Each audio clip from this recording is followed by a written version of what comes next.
Russell Tribunal on Palestine.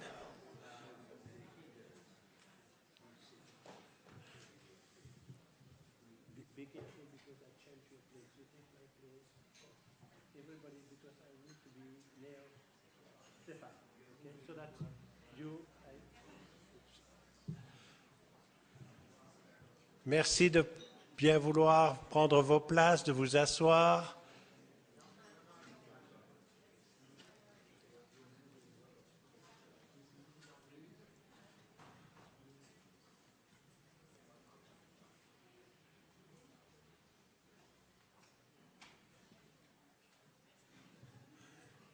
So, thank you. Thank you, everybody. And I must say I appreciate your capacity to give to this tribunal this character of dignity. Merci, je vous prie de vous lever pour la rentrée du tribunal.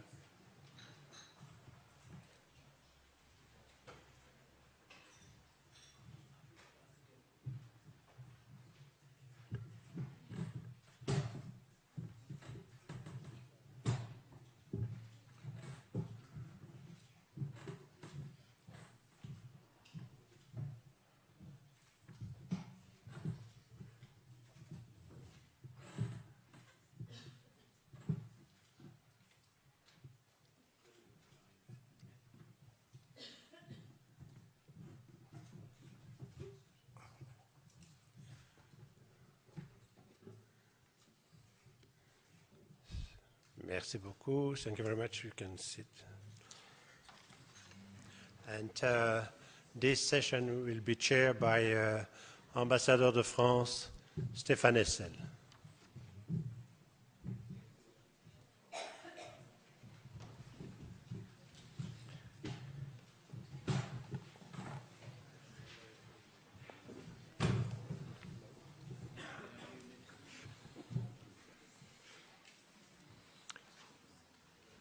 Mesdames et messieurs, je vais pour une fois présider en français et en profiter tout de suite pour adresser mes compliments à nos interprètes.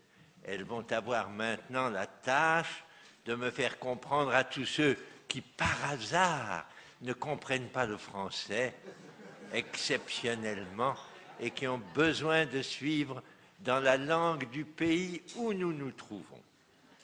Cette dernière session va commencer par un appel adressé par certains membres du jury à des experts auxquels ils veulent encore poser des questions. D'abord aux compagnies. D'abord ou après? C'est comme vous, c'est vous le président. Après. Qui sont les membres du jury qui ont voulu entendre un expert?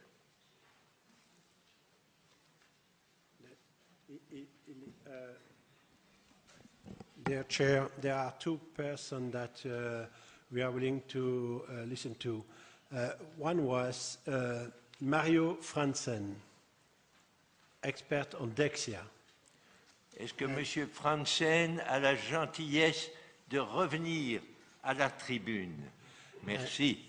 And the question was, la question posée à M. Franzen est, il semblerait qu'en Belgique, il y a eu au niveau des institutions publiques, les communes et les provinces et des villes, des réactions contre Dexia. Est-ce qu'il peut donner une information à ce sujet? Donc je vais essayer d'aussi continuer dans la langue de Voltaire. Et je vais m'adresser un petit peu plus dirigé vers le public parce que c'est plutôt une question liée aux campagnes. Et donc voilà, le public est plus impliqué. La première chose que je veux dire, c'est un élément important pourquoi jusqu'à maintenant la campagne Dexia a quand même eu pas mal de succès, c'est l'organisation. Dès le début, dans la campagne, on a pris le volet et le choix d'essayer d'organiser le plus possible les gens autour de cette campagne et autour de nos exigences pour demander que Dexia rompe tous ses liens avec l'occupation. Maintenant, il y a plusieurs niveaux dans la campagne qu'on a offert, qui a ouvert plusieurs portes aux gens de s'impliquer. Une banque assez grande comme Dexia a besoin d'une réponse aussi assez grande. Et c'est pour ça qu'on a développé une plateforme assez intéressante, mais quand même qui ouvre assez des portes aux organisations de nous rejoindre. Et maintenant, on a 78 organisations différentes en Belgique qui ont adhéré à la plateforme. These are the solidarity groups. These are municipalities of the campaign of Belgium all around the country. These are political parties. There are the NGOs and other diverse companies. And these organizations can do different things. And the popular level is the most important level that we have. We did the signing of petitions, we did the actions in front of the Dexia branches, manifestations, etc. But you also have to be creative, and I want to mention one specific thing we did. Every company has its complaint line. So what we did, we mobilized 50 people who did, during 1 week, call every hour with the same list of questions to the complaints line. Wednesday afternoon, it was already a nice discussion that the volunteers could have with these people there, because they start to know the campaign also very well. And they were very happy that we called, because usually they don't have anything to do, they said. But we could manage to find some other friends to join us, so it was not a problem. So the popular level is very important to do. Second, and this is specific for a company as Dexia, was our work towards the shareholders. And the shareholders, in this case, the different political levels in Belgium. And there I think it's also a specific option we took. We didn't go against the shareholders as such. We didn't go into them or confront them as being responsible of everything that's happened with the bank and what they did in the settlements. We tried to convince them to take a stand against what the bank was doing in the settlements. So we opened up possibilities that the shareholders, if it was the national governments, the local governments, to ask questions in Parliament, but also to vote motions asking the bank not to continue these policies because they were shareholders. Second option was to try to get some members of the board at our side. Different groups of actionaries, of shareholders, are not satisfied with what's happening in the Dexia Bank and what they are doing in the settlements. The Christian Workers Movement is one of the shareholders, and we know that the militants of this organization do not really agree with what the bank is doing in the settlements. So instead of opposing them and confronting them as being responsible, we opened up the debate with them and see what they can do, which political weight they can bring in the campaign. And last but not least, we also tried to talk to Mr. Jean-Luc Dehane, Pierre Mariani, and also Stéphane de Crane, which is the CEO of the Dexia Belgium branch. We managed more or less to get in contact with them, but it was not really a discussion, as I explained this morning. But there is more. Everybody can be a shareholder of a private company. And one share is enough to attend a general assembly. So think about it. The Dexia share in the stock auction in Belgium today is 3 point something euro. You can manage to obtain one. It's not a big investment. And I want to make a call already now, also for the people watching on the net. Buy a share of Dexia, and we invite you the second Wednesday of May in Brussels to join us to the General Assembly. Usually 70 to 80 people are present. We want to be more. Third thing about this type of international companies is the international aspect of campaigning. And I heard many examples here of possibilities, Ahava, Group for Security, etc., etc. There are multinationals, which means they are active in multi-countries. So this opens up opportunities. For Belgium, France and Luxembourg, which are the home markets of Dexia, it was pretty easy to find contacts. But also, I would advise to read the strategic papers of the different companies. For Dexia, for example, in 2014, all the growth they want to make, they will make in Turkey. Turkey is, for financial sector, one of the growing markets. Belgian banks are there, Spanish banks are there, everybody is there, and Dexia wants to, through his 99.8% controlled bank, the Danish bank, grow largely. So we also made contact with groups in Turkey, and the first press statement was published a few weeks ago there. Now, and I will turn back a little bit to the jury, because the fourth is the legal aspect, of course. For us as a campaign, and I want to stress, I'm only here as the spokesperson, we're 78 organizations, it's a principled stand we take. We cannot agree that the Belgian company is involved in the occupation. If we have a legal basis to prosecute, yes or no, it doesn't really matter. But, and I think for many experts that brought their cause before the jury here, we wonder and we want to see if it's possible to have some legal action done. And I'm really, and many I think, are looking forward to the conclusions and see if we also on a legal basis we can find means to work together and to link up the campaigning with the legal aspects and introduce legal aspects into campaigning.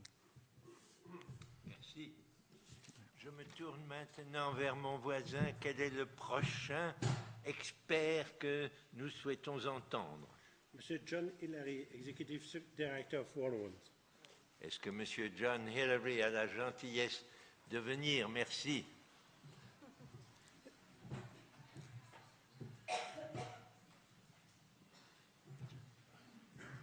Vous avez la parole. La question qui est posée à Monsieur Hillary est la suivante. War on Want est tenu par une loi britannique qui s'appelle Charity Law.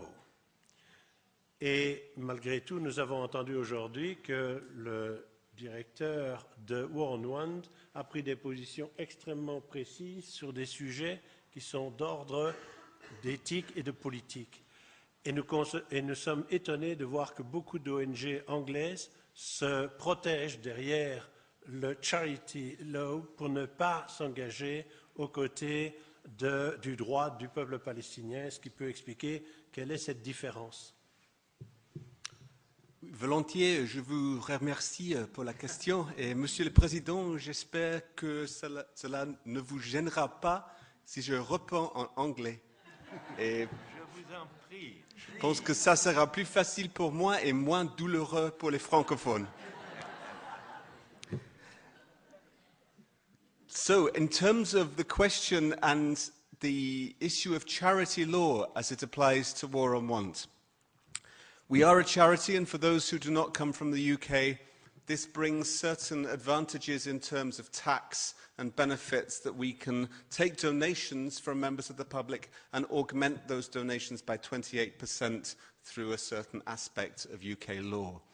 On the other hand, it means that we are regulated by charity law and we are regulated by the Charity Commission. And the Charity Commission in the UK takes a particular line on those charities who campaign on Palestine. We do have the right to campaign on a range of different things. This has been established over many, many years, and many important struggles, particularly at the time of apartheid South Africa, when we stood up in the struggle on the frontline states. And many of the different charities like War on Want were involved in trying to expand the opportunities for campaigning, and political campaigning especially. So we do have the right to campaign, but War on Want knows that for many other NGOs and many other charities in the UK, that right to campaign becomes problematic when it comes to Palestine. That is partly because they feel nervous, perhaps, around the issue and about accusations of anti-Semitism. which are widely used by many of the Zionist groups in this country, and indeed by the Israeli embassy, which has written to us on several occasions accusing us of anti-Semitism. But also, many of the Zionist groups have learned how to use the structures of the Charity Commission to cause problems for charities in this country. And so they will write into the Charity Commission accusing us of having infringed our charitable status by continuing the campaigning on behalf of the Palestinian people. And I think this is one of the reasons why some other NGOs feel nervous again about taking too strident a position, or too precise a position, as you put it very, very clearly. War on Want is always seen as one of our roles to try to push back the barriers of what it is generally understood to be perfectly permissible for charities to do. So we meet with the Charity Commission when we are called to them to defend our statements on Palestine, and we try and push back against the Zionists who use those structures to call us into question in that respect. And I think that is one of the roles which my Board of Trustees has identified as important for War on Want, to keep pushing back and not to be cowed by the use of this criticism. And again, once more, to refer to the report which we put out on boycott, divestment and sanctions, it was deliberately done to be able to show other charities that you can explicitly call for BDS as a charity. There is absolutely nothing wrong in doing that. And if I may just add one little thing as to how sometimes this can work. In January of last year, at the time of Operation Cast Lead and the attacks on Gaza, War on Want joined an open letter which was published in The Guardian here in the UK, calling for a suspension, an immediate halt to any upgrade in the EU-Israel relations. If you remember, at that time, this diplomatic and economic upgrade between EU and Israel was very much on the agenda and was being pressed forward by many of the EU member states. And so we wrote our name on the bottom of one of these letters in the public domain, and it went out and was published. The next day, we had a phone call from one of the other charities in the UK, which said, "Are we allowed to do that as charities?" We said, absolutely, no question about it. They then, the next day, started round the other charities and got them to sign up to a position saying no to the upgrade of EU-Israel relations. And that was then put before the Foreign Secretary. When we went with him, we could sit there. The others didn't want to raise this, but we could sit there with the Foreign Secretary and say, everybody in this room is against your position of upgrading EU-Israel relations. And as a result of getting those others in the room, because War on Want's strength in this respect is not sufficient perhaps to turn the mind of the Foreign Secretary, with the other bigger NGOs, the bigger charities, we did manage to get him to change his position. So that is partly why we consider this is worth doing, and partly why I think it's useful for this message to go out to other charities and other NGOs, that they do not have to be scared of a Zionist movement which is in retreat. Merci. We have, I think, a third one. Oh, a question. Yes. Please, would you stay? A question from a member of the jury. Go ahead. A little bitty question. Mr. Hillary, I noted that in your testimony, the Apache helicopter was one of the helicopters that the U.S. transferred over to Israel. Was that the helicopter that was used to attack the Mavi Marmara? That, I don't know if that was the Apache helicopter, and there will be other people, I'm confident, in the room who will maybe be able to give you that information. The Apache helicopter is a fighter aircraft supplied by Boeing, and which has been used certainly as an aggressive assault weapon in Gaza, in Lebanon, and many of those other situations. Whether it is the same helicopter from which the commandos came down. Okay. Black Hawk is the word from the audience. And it's made by who? Who makes a Black Hawk? Je ne veux pas commencer à discuter de ça. No. We think maybe Lockheed, but Well, yeah. Vous en parlerez, you will speak with them after the Oui. end of this meeting. Toute la salle. Oh, it's also Non, non, going. non. Nous parlerons No, The no, Apache sorry. is après Is there la another, réunion. is there another question put by a member of the jury to Mr. here? No? If not, we will turn now to the third. C'est another demand. No? Wanted a question? No. No question. Next one. Who is the next? No, on a demandé, ils ont dit non. Only one information then. You must know that, je continue en français, c'est donc il y a exactement 2 ans, c'est au sommet du Bilderberg à Ottawa. Qu'est-ce que le Bilderberg? Durant la guerre froide, il y avait 2 grands rassemblements des penseurs et des décideurs occidentaux. L'un c'était la trilatérale et l'autre c'était le Bilderberg. La trilatérale n'existe pas pour l'instant. Le Bilderberg a continué son travail. Et le Bilderberg est actuellement présidé d'ailleurs par un comte, une personne de la noblesse, qui a été commissaire européen. Et ce Bilderberg a décidé au mois de juin de l'année 2009 qu'Israël rentrerait à l'OCDE, c'est fait, et rentrerait à l'OTAN, c'est encore à faire, soyons attentifs. Merci. Vous avez maintenant un troisième expert? Non? Plus. Let me then turn over there. It's better to be speaking from the platform. You will ask the Oui, oui. compagnie. Okay.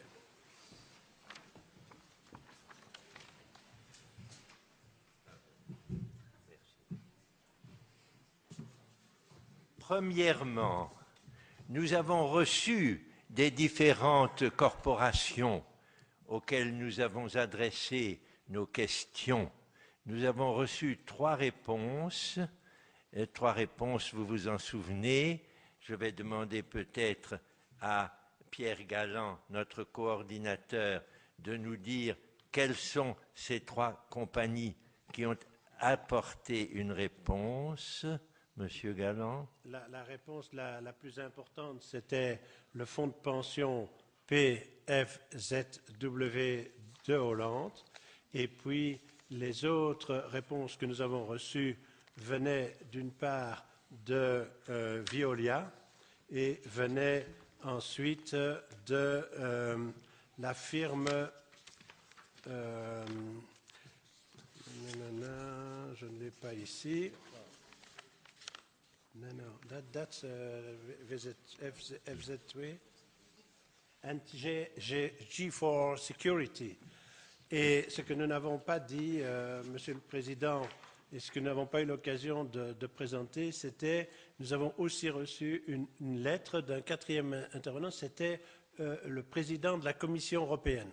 Ah, le président de la Commission européenne. Et le président de la Commission européenne réaffirme les principes qui aujourd'hui conduisent la Commission européenne en termes de droit humanitaire et de droit international, en réaffirmant la décision prise par l'Europe en décembre 2009 de réaffirmer les frontières de 67, de réaffirmer que Jérusalem est capitale des 2 États et de réaffirmer que l'Europe est opposée à tout le processus de colonisation. Et enfin, c'est assez étonnant parce qu'il ne nous avait jamais répondu lorsque nous lui avons adressé les conclusions de Barcelone. Et I take this opportunity to wish you good luck with the proceeding of your conference. Nous acceptons avec la reconnaissance voulue cette réponse. Nous rappelons que c'est à Barcelone, il y a maintenant 7 mois, que nous nous sommes adressés très directement à l'Union européenne et à ses membres, et que nous continuons à les considérer comme ayant une lourde part de responsabilité dans la situation en Palestine. Je demande maintenant à la salle, y a-t-il, parmi les membres qui sont présents ici, le représentant de l'une quelconque des corporations ou des sociétés auxquelles nous avons adressé nos recommandations? S'il y en a un, qu'il veuille bien prendre la parole. Le silence répond. à cette question. Je le regrette d'autant plus qu'il me semble essentiel que notre tribunal recèle pour la Palestine soit un tribunal équitable, qu'il ne se laisse en particulier pas emporter, c'est difficile, par l'émotion que lui procurent les différents témoignages que nous avons entendus. Il ne faut pas entendre qu'un son. Il faut savoir aussi que de l'autre côté, il y a des intérêts retranchés qui ont besoin d'être pris en considération. L'immense besoin d'Israël pour sa sécurité, à la lumière des siècles passés, où cette sécurité n'a pas toujours été respectée, est un élément dont il n'est pas possible de ne pas tenir compte. Il n'en est pas moins vrai qu'au cours de ces 2 journées que nous avons passées ensemble, au cours desquelles je dois d'abord rendre hommage au coordinateur et à l'équipe qui l'a entouré pour faire de ces 2 journées, il me semble que vous serez d'accord pour moi pour dire que ce sont 2 journées extrêmement intéressantes qui nous ont permis de bien comprendre un certain nombre de problèmes liés à ce qui était le sens fondamental de cette 2e session, connaître les violations, les complicités qui incombent à des corporations, c'est-à-dire à des sociétés internationales, privées ou semi-privées, mais non pas aux États, qui sont chaque fois derrière ces sociétés. Il sera difficile pour nous de distinguer dans nos conclusions ce qui relève véritablement des sociétés, banques, sociétés d'armement, sociétés financières, dont les problèmes ont été évoqués au cours de ces 2 dernières journées, et ce qui relève, bien entendu, non seulement du gouvernement israélien et de l'armée israélienne, mais aussi des États qui appuient ces sociétés, ces corporations, qui sont souvent les moteurs de leur action. Voilà la tâche qui va nous incomber au cours des heures qui viennent et qui devrait, je l'espère, nous amener à présenter demain à la presse un rapport indiquant les points sur lesquels le jury est tombé d'accord. Je mets en fait que les membres du jury ont leur totale indépendance d'esprit et qu'il faudra tenir compte de chacun d'entre eux. Je voudrais ne pas conclure sans vous dire combien il est important, dans un problème comme celui qui nous occupe, de savoir qu'il y a des progrès. Ce que fait le secrétaire général des Nations Unies avec le Global Compact, ce qu'il fait en nommant M.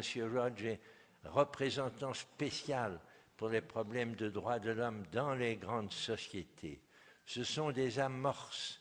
Il y en a d'autres que nous avons entendues au cours de ces 2 journées.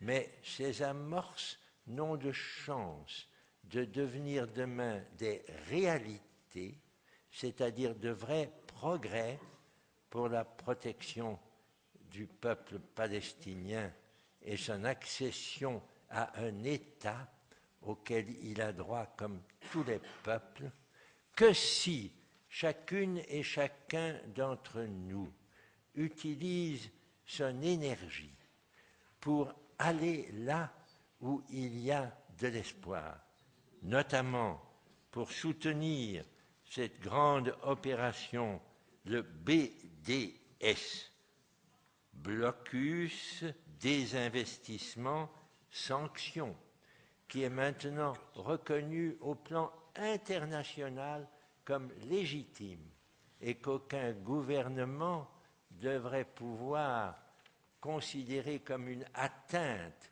à je ne sais quelle discrimination. Nous ne devons en aucun cas nous laisser intimider par une propagande qui voudrait faire de la lutte pour la liberté du peuple palestinien une action antisémite. Ce mot doit être banni une fois pour toutes de notre vocabulaire. Nous sommes pour que les Palestiniens aient un peuple et nous sommes pour que les besoins pour arriver à cela soient examinés par ce tribunal Russell dans la continuité de son action humanitaire relative à Bertrand Russell, homme de ce pays, et à Ken Coates, dont nous déplorons qu'il nous a quittés il y a maintenant quelques semaines. Il faut poursuivre cette action et j'invite chacun d'entre vous à imbiber ce que vous avez entendu au cours de ces dernières journées, à en faire votre profit et à nous aider à aller de l'avant. Merci. Merci.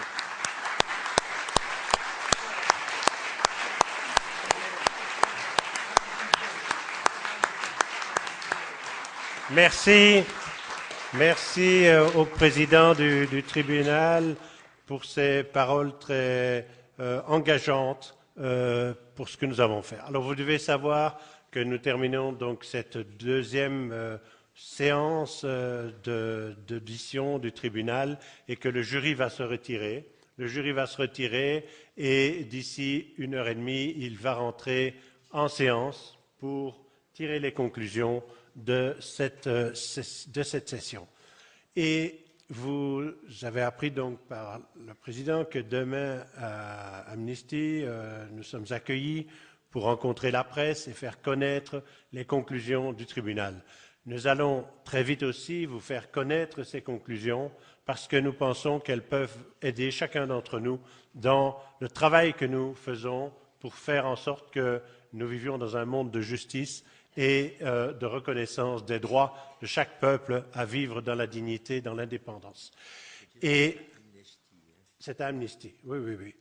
Et de même, je tiens à vous dire que déjà, nous avons entrepris les négociations et je remercie d'ailleurs les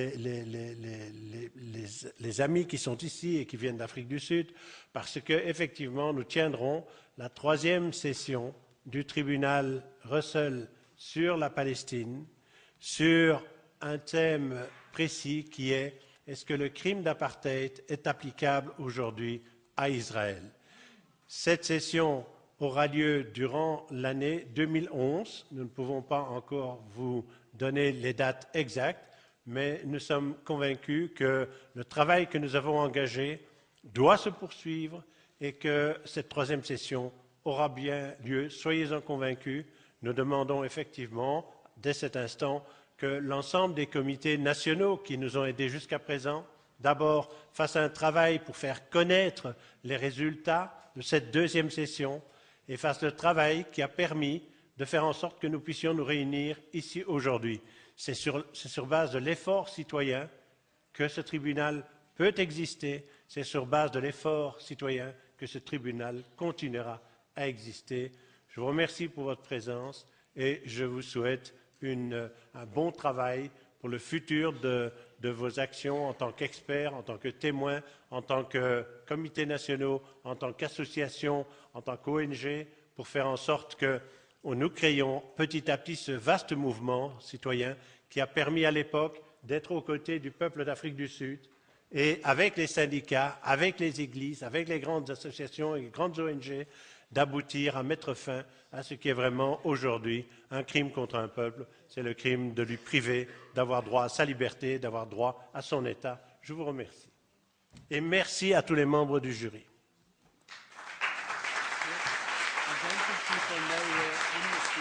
Address. Yes, you will receive it. The audience. The audience must not be there, it's the press. If you don't want the audience to.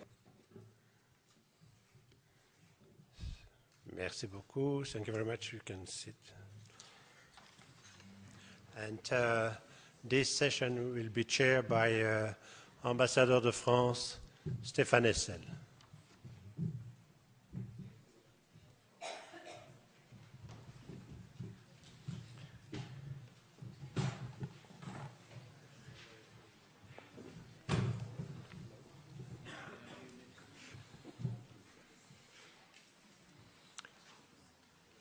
Mesdames et messieurs, je vais pour une fois présider en français et en profiter tout de suite pour adresser mes compliments à nos interprètes. Elles vont avoir maintenant la tâche de me faire comprendre à tous ceux qui, par hasard, ne comprennent pas le français.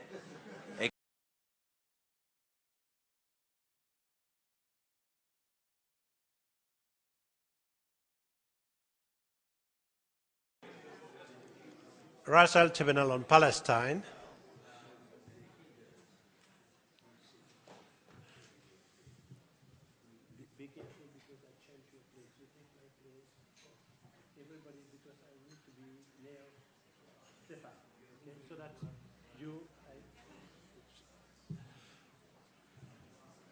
Merci de bien vouloir prendre vos places, de vous asseoir.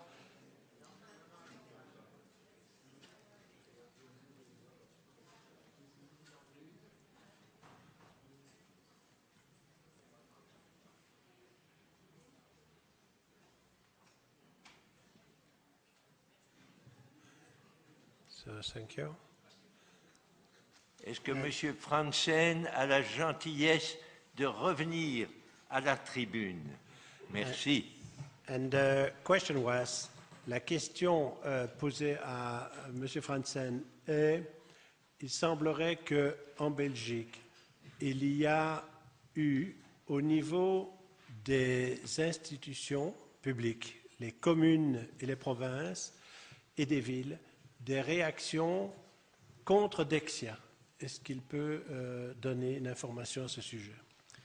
Donc je vais essayer d'aussi continuer dans la langue de Voltaire. Et je vais m'adresser un petit peu plus dirigé vers le public parce que c'est plutôt une question liée aux campagnes. Et donc voilà, le public est plus impliqué. La première chose que je veux dire, c'est Thank you, everybody. And I must say I appreciate your capacity to give to this tribunal this character of dignity. Merci. Je vous prie de vous lever pour la rentrée du tribunal.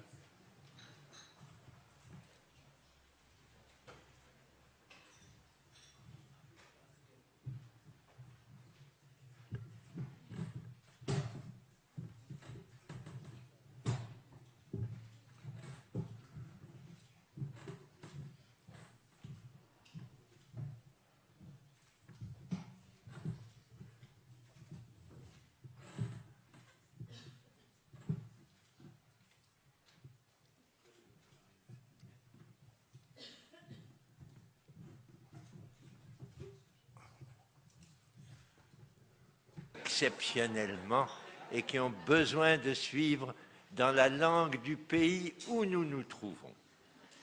Cette dernière session va commencer par un appel adressé par certains membres du jury à des experts auxquels ils veulent encore poser des questions.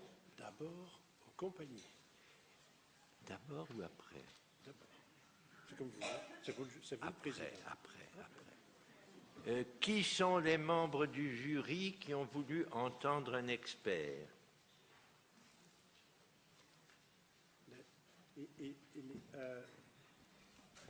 Dear Chair, there are two persons that we are willing to listen to. One was Mario Franzen, expert on Dexia.